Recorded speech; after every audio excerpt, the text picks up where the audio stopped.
నమస్తే, welcome to Telugu వాటి. ఇప్పుడు మనతో పాటు ఉన్నారు ఉస్మానియా లీడర్ ఓయి వెంకట్ గారు ఉన్నారు. వెంకట్ గారు, తెలంగాణలో సినిమా ఇండస్ట్రీ వర్సెస్ తెలంగాణ ప్రభుత్వం, కాంగ్రెస్ ప్రభుత్వము. అల్లు అర్జున్ ఇంటి మీద నిన్న ఓయూజేఏసీ లీడర్లు దాడికి యత్నం చేశారు. సో ఒక ఓయూ క్యాంపస్ విద్యార్థిగా, ఓయూ లీడర్గా ఈ పరిణామాలు ఎట్లా చూస్తారు మీరు? సార్, ఇప్పుడు ఇది పంచాయతీ రేవంత్ రెడ్డి గారికి అల్లు అర్జున్ గారికి మధ్య కానే కాదు సార్. ఇది అట్లా మనం చిత్రీకరించాల్సిన అవసరమే లేదు. ఈ పంచాయతీ మృతురాలి కొడుకు, వాళ్ళకి జరిగిన అన్యాయం, వాళ్ళ తరపున కొట్లాడుతున్న ప్రభుత్వం, ఆ ప్రభుత్వానికి పెద్దన్న రేవంత్ రెడ్డి గారు. ఇట్లా జరుగుతున్న పంచాయతీ అంటే ఇప్పుడు ఏమంటే ఒక ప్రభుత్వ పెద్దగా తనకు ఆ బాధ్యత ఉంటుంది, స్పందించాల్సిన బాధ్యత ఉంటుంది. మసిబూసి మారేడు కాడ చేస్తాం, మేము సినిమా సెలబ్రిటీలు కాబట్టి మేము ఏదైనా చెప్తే చదువుతాం, మేము రాజకీయాన్ని శాసించగలుగుతాం, ప్రజల్ని శాసించగలుగుతాం, అభిమానులను శాసించగలుగుతాం అనుకుంటే కరెక్ట్ కాదు కదా. ఒకసారి చూడండి, ఒకసారి మీరు ఆ క్రోనాలజీ కనుక ఒకసారి మీరు చూడాల్సి వస్తే, ఇక్కడ నిన్న కాక మొన్న ప్రెస్ మీట్ పెట్టారు. ఎవరు? అల్లు అర్జున్ గారు ప్రెస్ మీట్ పెట్టారు. ఇది పశ్చాత్తాపం కోసం పెట్టారా, సంజాయిషి ఇచ్చుకోవడం కోసం పెట్టారా, లేకపోతే మీరైనా చెప్పదలుచుకోవడం కోసం పెట్టారా? ఇన్ కేసు మీరు సంజాయిషే కనుక ఇచ్చుకోవాల్సి వస్తే కోర్టులో ఇచ్చుకోండి. ప్రెస్ మీట్ కనుక పెట్టాల్సి వస్తే అయితే రేవంత్ రెడ్డి గారిని కౌంటర్ చేయడం కోసం ఇది ప్రెస్ మీట్ పెట్టారా? రేవంత్ రెడ్డి గారిని కౌంటర్ చేయాల్సిన అవసరం మీకు లేదు. ఎందుకంటే ఒక హోమ్ మినిస్టర్ పోర్ట్ఫోలియో కూడా ఆయన దగ్గర ఉంది కాబట్టి శాసనసభ వేదిక దాన్ని స్పందించాల్సిన అవసరం వచ్చింది. ఎందుకు? అక్బరుద్దీన్ ఓవైసీ గారు మాట్లాడారు కాబట్టి. సో ఇక్కడ దాన్ని మీరు ఏదో కోణంలో నాకు సింపతి వస్తుందేమో, నాకు సింపతి ఓరియంటేషన్లో దీన్ని చేసుకునే ప్రయత్నం చేయొచ్చు అని మళ్ళీ ఆలోచిస్తే కరెక్ట్ కాదు కదా. అందుకని నేను ఒకటి అడుగుతున్నాను, తెలుగు సినిమా ప్రఖ్యాతిని నేను ప్రపంచవ్యాప్తంగా చెప్తున్నానని చెప్పి అలా సెంటిమెంట్ ఓరియంటేషన్లో తీసుకోవాల్సిన అవసరం లేదు నందు గారు. ఇక్కడ మనకొకటే స్పష్టంగా కనబడుతుంది, క్లియర్ కట్గా అల్లు అర్జున్ గారు చేసిన మిస్టేక్ వల్ల ఒకరి ప్రాణం పోయింది. ఇది వాస్తవం. ఏ సభలు సమావేశాలు పెట్టుకున్నాను కూడా ఒక పోలీస్ ప్రొటెక్షన్ అనేది ఉండాలి. మీరు ఒకటి లాజిక్ గమనించారో లేదో, 20-30 మంది 40 మంది వరకు బౌన్సర్లు ఎందుకు వస్తారండి? మీరు ర్యాలీలే తీయరని అనుకున్నప్పుడు ఎందుకు వస్తారు? అన్ఎక్స్పెక్టెడ్గానే జరిగింది, అన్ఫార్చునేట్గానే జరిగింది అనుకున్నప్పుడు ఆ బౌన్సర్లు ఎందుకు ఉంటారు? ఇప్పుడు ఎవరు? మీ బౌన్సర్లు నెడితే చనిపోయారు కదా, అది మీ వల్ల చనిపోయారు కదా. మీ దీంట్లో డైరెక్ట్గా మీ పాత్ర ఉన్న తర్వాత కూడా దాన్ని మళ్ళీ ఏదో రాంగ్ వేలో చిత్రీకరణ చేస్తే ఎట్లండి? అల్లు అరవింద్ గారు మాట్లాడతారు, ఏదో అవగాహన లేకుండా మాట్లాడుతున్నానంటూ మాట్లాడుతున్నారు. అవగాహన ఎవరు లేకుండా మాట్లాడుతున్నారు. నిన్న మీరు చూశారు కదా విజువల్స్ అన్నీ చూశారు కదా. పోలీసులు నా దగ్గరకు రాలేదు, నేను కనీసం నేను తొందరగా వెళ్ళిపోయానని చెప్పి ఇట్లా క్లెయిమ్ చేసుకునే ప్రయత్నం చేశారు.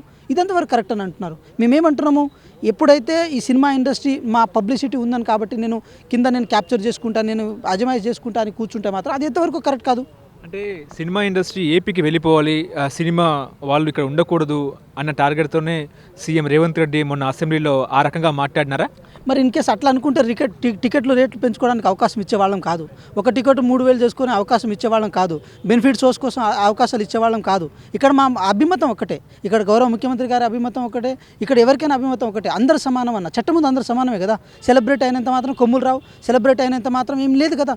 సరే, దేశం కోసం కొట్లాడిండనో లేకపోతే యుద్ధం కోసం ప్రాణాలు, వాళ్ళ తరాల వరకు ప్రాణాలు త్యాగజేశారని చెప్పి అట్లా మనం చెప్పుకోవచ్చు. ఇక్కడ ఎక్కడ కనబడుతుంది రివెంజ్? ఎక్కడ కనబడుతుంది? ఒక జాతీయ స్టార్, ఒక ఐకాన్గా చెప్పుకునే వ్యక్తి అల్లు అర్జున్, మీరేమో పాకిస్తాన్ బార్డర్లో యుద్ధం చేసినాడా లేకపోతే అక్కడ యుద్ధం చేసినారా అని అంటే మీరు అంటున్నారు. ఏది ఐకాన్ స్టార్ అని చెప్పి రాష్ట్రపతి ముద్ర గెజెట్ ఏమైనా ఇచ్చిరా?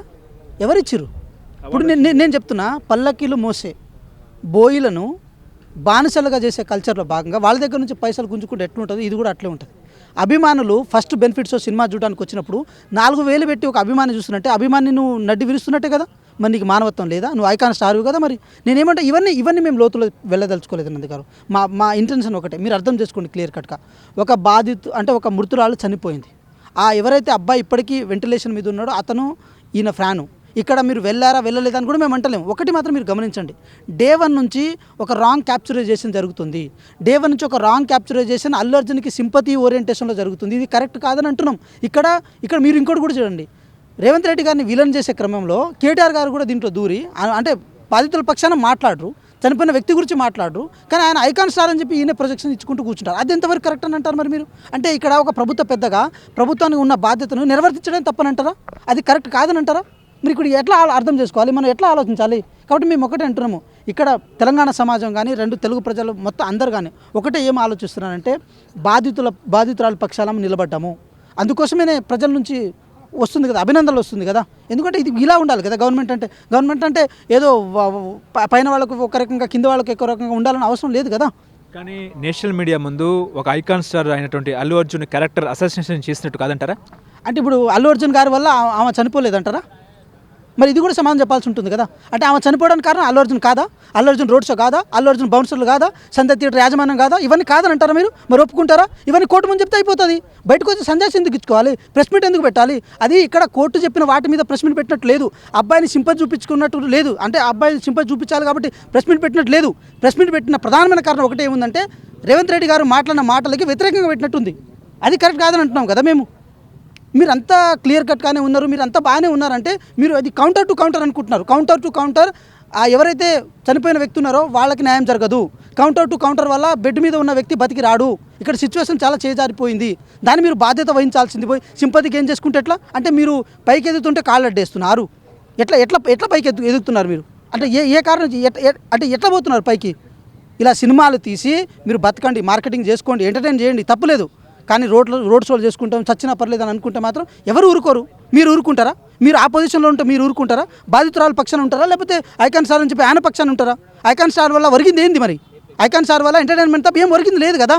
ఆ ఎంటర్టైన్మెంట్ ఓరియంటేషన్లో చూద్దాం. అంటే వాళ్ళకి సపరేట్గా లా చేద్దామంటే చేద్దాం. ఇంకేముంది మరి? ముఖ్యమంత్రి గారు చెప్పినట్టు అట్లే చేద్దాం. మరి తెలంగాణ రాష్ట్ర ముఖ్యమంత్రి పేరు అల్లు అర్జున్ మర్చిపోయినాడు కాబట్టి ముఖ్యమంత్రికి కోపం వచ్చింది కాబట్టి ఈ రకంగా చేస్తున్నారు. నిజమేనా? ఏది కేటీఆర్ మాట్లాడడానికి మాటలు లేవు కాబట్టి చెప్పుకున్న మాటలు అంతే. ఇక అంతకంటే ఏం లేవు. అసలు ఆ తాట ఎవరికి లేదు. కేటీఆర్ సీఎం రేవంత్ రెడ్డి హట్ అయ్యారు. సార్ నేను ఏమంటున్నా అంటే 10 సంవత్సరాల పాటు ప్రభుత్వంలో ఉన్న వ్యక్తి ఎవరు? కేటీఆర్ గారు. ఈ కేటీఆర్ గారు చెప్పిన మాట ఇది. మేము వేరే వాళ్ళు ఎవరు చెప్తలేము. దానికి దీనికి సంబంధమే లేదు కదా. అంతా ఇదంతా ఏమంటారు, ఇదంతా చాలా నేరో మైండ్స్, సంకుచిత మనస్తత్వంతో ఆలోచించే విషయాలు ఇవి. వాటిని భూతత్వంలో పెట్టి చూడాల్సిన అవసరమే లేదు. మేమేమంటాం ఇప్పటికీ ఈ క్షణంనైనా సరే కేటీఆర్ గారికి బాధితురాలు పక్షాన అంటే చనిపోయిన మృతురాలు పక్షాన మాట్లాడే అవకాశం ఇప్పటికీ ఉంది. ఆ పిల్లగాడి పక్షాన మాట్లాడే అవకాశం ఇప్పటికీ ఉంది. అయినా వినియోగించుకోవట్లేదు ఎందుకు? ఎక్కడైతే ఇటు కనుక పోయే ప్రయత్నం కనుక చేస్తే అటు రేవంత్ రెడ్డి గారికి మంచి పేరైనా రావచ్చు, లేకపోతే అల్లు అర్జున్ గారి నుంచి ఆ సినిమా ఫీల్డ్ నుంచి అక్కడి నుంచి దూరం అయినా అవ్వచ్చు. ఎందుకంటే సోకులకు అలవాటు పడ్డ శరీరం అది అంత ఈజీగా వదులుకోదు. కాబట్టి ఆ కారణం చేత బదనాం చేస్తున్నారు. నందుగారు నేను ఏమంటున్నా, అందుకేసి ఇది రేవంత్ రెడ్డి గారికి అల్లు అర్జున్ గారికి పంచాయతీగా దీన్ని చూడొద్దు. అట్లా కనుక చూస్తే మాత్రం నేను అల్లు అర్జున్ సైడ్ ఉంటా, రేవంత్ రెడ్డి మీద నేను బుడత వెళ్తా అంటే కుదరదు. ఇది కేవలం పంచాయతీ మృతురాలి పక్షాన, ఆ పిల్లగాడి పక్షాన, ఏది అల్లు అర్జున్కి వ్యతిరేకంగా జరుగుతున్న పంచాయతీ అంతే. దానికి సమాజం మొత్తం ఏకమైంది. ఆయన వెళ్తానంటే లీగల్ ఇష్యూస్ ఉన్నాయి, క్లియర్ అయిన తర్వాత ఆయన వెళ్తా అంటున్నారు. ఆయన 25 lakhs ఇచ్చారు కదా. ఆయన వెళ్తలేదని చెప్పి మేము ఎక్కడ బదనాం చేస్తలేము. ఆ లీగల్ ఇష్యూస్ కానీ కాంప్లికేషన్ ఏదైనా ఉండొచ్చు కాక మేము ఒకటే అడుగుతున్నాం. కన్ను పోయిందా, కాలు పోయిందా ఎందుకన్నారు? మరి వాస్తవం. మరి నేను ఏమంటున్నా, ఇప్పుడు అంటే పిల్లగాడు ఇక్కడ ఉన్నాడు. నిన్న జగపతి బాబు బయటకు వచ్చి సంజాయించుకున్నారు కదా. పిల్లగాడు ఇక్కడ బెడ్ మీద ఉన్నాడు, చనిపోయింది. తను ₹1 మీరు తెచ్చిచ్చింది లేదు, కనీసం హాస్పిటల్ ఖర్చు భరించింది లేదు. కానీ ఒక రాత్రి కేవలం ఒక 4 గంటలో 5 గంటలో జైల్లో ఉన్న పాపానికి ఆయన పోయి అందరూ పోయి పరామర్శించడం, అక్కడ పోయి అంత బ్యాడ్గా మాట్లాడడం, మిమ్మల్ని ఇబ్బంది పెట్టరు, కుయ్యో ముర్రో, మీ కాలు పోయింది, నీ కన్ను పోయింది, నీ చేయి పోయింది అన్నది ప్రవర్తించడం ఎంతవరకు కరెక్టు? అంటే మనం మానవత్వంలో ఉన్నామా, లేకపోతే ఎక్కడున్నాం? ఏ సమాజంలో మనం బతుకుతున్నాము? అంటే మన ఆలోచన విధానం ఎందుకు ఇట్లా అయింది? అంటే ఒక సెలబ్రిటీ అయినంత మాత్రం దేనైనా శాసించవచ్చా? దేనైనా శాసించి ముందుకెళ్ళొచ్చా? అంటే ఏమంటారు దీన్ని? గుడ్డితనం అనాలా, వెర్రితనం అనాలా? అందుకని నా మాట మీరు అర్థం చేసుకోండి. అదే సెలబ్రిటీలు సరే, వాళ్ళ పేరు నేను ఆర్ నారాయణమూర్తి గారు కూడా ఏం పోవాల్సిన అవసరం ఏముంది? నందుగారు ఆర్ నారాయణమూర్తి పేద ప్రజల కోసం, సమాజం కోసం, ఇక్కడ అట్టడుగు వర్గాల వాళ్ళ కోసం సినిమాలు తీసిన ఆర్ నారాయణమూర్తి గారు కూడా వాళ్ళని సపోర్ట్గా పోవాల్సిన అవసరం ఏముంది? ఆర్ నారాయణమూర్తికి చనిపోయిన మృతురాలు కనపడలే, బాధితులు పిల్లగాడు కనపడలే, ఫ్యాన్ కనపడలే. ఇక్కడ ఎడిపోతుంది సమాజము. అంటే వాళ్ళు కన్సాలిడేట్ అవుతున్నారు. నందుగారు మీరు అర్థం చేసుకుంటారు. వాళ్ళు కన్సాలిడేట్ అవుతున్నారు. వాళ్ళకు చిన్న చీమ చిట్టుకుమన్నా కూడా వాళ్ళని ప్రభుత్వాన్ని ఇబ్బంది పెట్టాలా, లేకపోతే మేము అందరం ఒకటి, మీరు మమ్మల్ని ఏం చేయాలని చెప్పి అందరూ ఒకటే అవుతున్నారు. వాళ్ళు ఇది ఈ తెలంగాణ సమాజానికి, తెలుగు సమాజానికి ప్రమాదము. ఇది కరెక్ట్ కానే కాదు. ఇలా కనుక ఈ ధోరణితో కనుక ఉంటే మాత్రం ఫ్యాన్స్ అనేవాళ్ళు పిచ్చెక్కిన మత్తెక్కిన వెర్రి పుష్పాలను చూస్తారు. ఆయన నిజమైన పుష్పాలు అనుకుంటే మమ్మల్ని వెర్రి పుష్పాలాగా చూస్తారు. మేము వెర్రి పుష్పాలం కానే కాము. పర్టికులర్గా తెలంగాణ సమాజం వెర్రి పుష్పం కాదు. మేము ఒకటే అంటున్నాం, పుష్ప కొన్ని విషయాలు తగ్గాలి. నేను జూకేగానే అంటే కుదరదు. తగ్గాలి. ఎందుకు తగ్గాలంటే నీ అభిమానుల కోసం తగ్గాలి, నిన్ను అభిమానించే వ్యక్తుల కోసం తగ్గాలి, ఈ తెలంగాణ సమాజం కోసం తగ్గాలి, తెలుగు ప్రజల సమాజం కోసం తగ్గాలి. తగ్గినప్పుడే నీకు వాల్యూ ఉంటుంది. అందుకే మీ మావ అంటాడు కదా, ఎక్కడ నెగ్గాలో కాదు ఎక్కడ తగ్గాలో తెలిసినాడు గొప్పడు అని చెప్పి. ఆ డైలాగ్ నువ్వు కూడా ఇట్లా చేసుకో. ఎవరొద్దు అంటున్నారు? ఇక్కడ ఇక ఇంటెన్షనల్ గారు నందుగారు మీరు చూడండి, అంతా అయిపోయిన తర్వాత కూడా ఆ పశ్చాత్తాపంతో అన్నీ మూసుకొని పోవాలి, కింద పైన అన్నీ మూసుకొని పోవాల్సిన సందర్భంలో మళ్ళీ చేయి ఇప్పుడంటే నువ్వు అంత పెద్ద తోపువా, అంత పెద్ద తురువా? నీకు అంత విషయాలు తెలిసిన తర్వాత కూడా ఎందుకు చేసినావు? ఇట్స్ ఇంటెన్షన్ క్లియర్ కట్గా కనబడుతుంది. ఎవరు ఏం పోతే నాకేం సంబంధం? నేను పెట్టిన పైసలు ఏదైతే ఉన్నో, నిర్మాత పెట్టిన పైసలు రావాలి, నాకు రావాల్సిన రెమ్యూనరేషన్ రావాలి. అది నా బాధ్యత అనుకుని నేను పోవడం ఏదైతే ఉందో అది కరెక్ట్ కాదని అంటున్నాం. ఈ విషయంలో ఆలోచించాలి. మేమేమంటున్నాం, రేవంత్ రెడ్డి గారు ఆలోచించడం కాదు నందు గారు, ఇది తెలంగాణ సమాజం, తెలుగు ప్రజలు ఆలోచించాలి. మనం ఆలోచించినప్పుడే ఎవరిని ఎక్కడ ఉంచాలో అక్కడ ఉంచగలుగుతాం మనం. ఏది సినిమా ఫీల్డ్లో ఉన్నంత మాత్రం జూబ్లీహిల్స్ బంజారాహిల్స్లో ఉన్నంత మాత్రాన కొమ్ములు వచ్చేస్తాయా? పెద్ద పెద్ద ఇల్లులు కట్టుకొని సెలబ్రేట్ అయ్యి కొన్ని వందల మంది ఫ్లెక్సీలు కట్టినంత మాత్రం సెలబ్రేట్లు అయిపోతారా? కామన్ మ్యాన్ని చూసే విధానం కూడా తెలియకపోతే ఎట్లా నందు గారు? ఇది పొంచి ప్రశ్నిస్తున్న విధానాన్ని మనం తగ్గించాలి. అది మన చేతిలో ఉంది. ఇది నాంది అనుకుంటున్నాం మేము.